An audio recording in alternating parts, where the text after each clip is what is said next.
Ambapo visa vya ukatili wa kijinsia katika kaunti hiyo ya Kitui vinazidi kuongezeka, akina mama na watoto wakiathirika zaidi.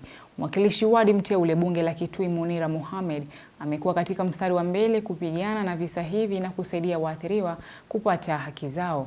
Munira amewataka wanawake kuepuka ndoa zenye dhulma, huku akisisitiza umuhimu wa viongozi kushirikiana na kupaza sauti zao ili kukomesha visa hivi.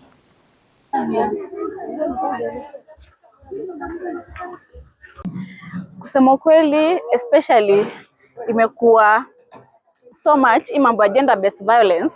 Wanawake wanavumilia kwa mandoa in the name of navumilia, what will people say, na hapo ndo unasikia cases mingi, mtu amechapwa na bwana amekufa.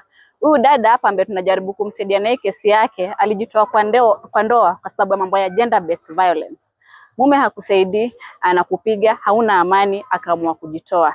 Ameshajitoa, I've been following up their case. Wameenda kwa kadhi Scott, kadhi amenyima bwana right za mtoto, bado anashinda akimfuata huyu msichana akiiba mtoto. Watoto wake wawili hawaangalii, hajui wanakula nini, hajui wanavaa nini. Huyu msichana ni mdogo sana, lakini she has to struggle ajue venye watoto atawamudu.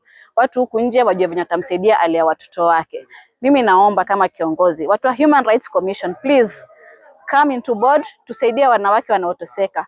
Commissioner wa Kitui, naomba tuingilie hili jambo, tutamsaidia vipi huyu mwanamke ambaye anateseka. Anateswa na polisi kwa kisa na maana hana kitu, hana pesa, na ako na haki zake kama mwanamke, kama mwanarika. So yangu ni hayo tu, na naomba wanawake wa Kitui, tafadhalini tusikubali kunyanyaswa na mabwana. Mwanamume asikupige, mwanamume asikunyanyase na wewe uvumilie.